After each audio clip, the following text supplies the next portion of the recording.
So today's warm-up we'll start with a Tabata, so 8 rounds, 4 rounds of each movement, 20 seconds on, 10 seconds off. We're going to begin with a hollow hold position.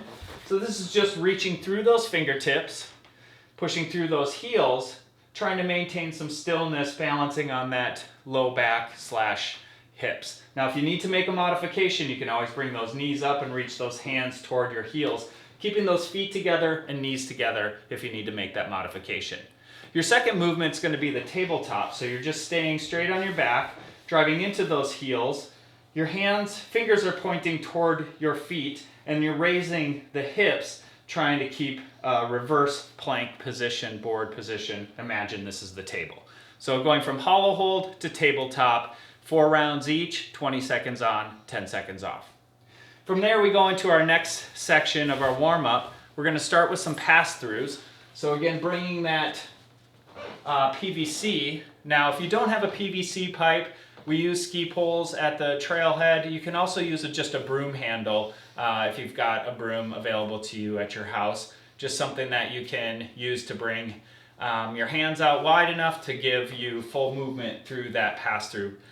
Remember keeping our joints stacked, so head over shoulders, shoulders over hips, grounding into those feet with a slight bend in the knees, core is engaged. Moving from the pass-throughs, we're going to go into a good morning. So this is just a hinge forward at the hips. Again, grounding into the feet. We've got slight bend in the knees, sending those hips back. Chest is out, chin is up, eyes are forward, just hinging at the hips. Finally breathing in as we go down, exhaling as we come up.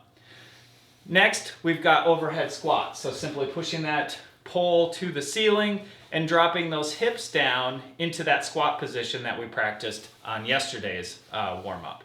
So again, going for range of motion, grounding into the feet, hips down toward those heels, keeping those eyes forward, chin up, and chest out. Moving into our next section of the warm-up, we've got bird dogs. So this is just a simple reaching of the right hand and the left foot going back, switching left hand and right foot going back. So maintaining your hips squared with the floor, finding a breath, alternating left and right. From bird dogs, we'll go to sup dogs. And now sup dogs are just simply a down dog position, swooping down into an up dog position. So you're just rotating or going back and forth between up dog or down dog and up dog. Those are your sup dogs.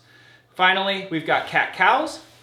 And this is again just simply pushing that belly to the floor, breathing in, exhaling, driving that spine toward the ceiling, getting a rounding of the back, staying connected with our knees and feet, pushing into the floor with our hands, connecting with the breath throughout the movement.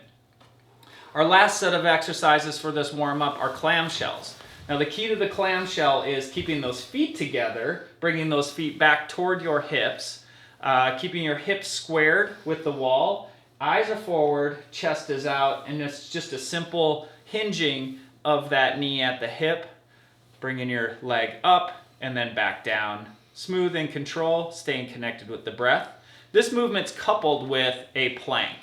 So just going from clamshells into a straight plank position. So driving back into those heels, bringing our knees up, hips are engaged and flat, shoulders stacked over elbows, elbows stacked over wrists, fingers are spread wide, gaze is right between our thumbs.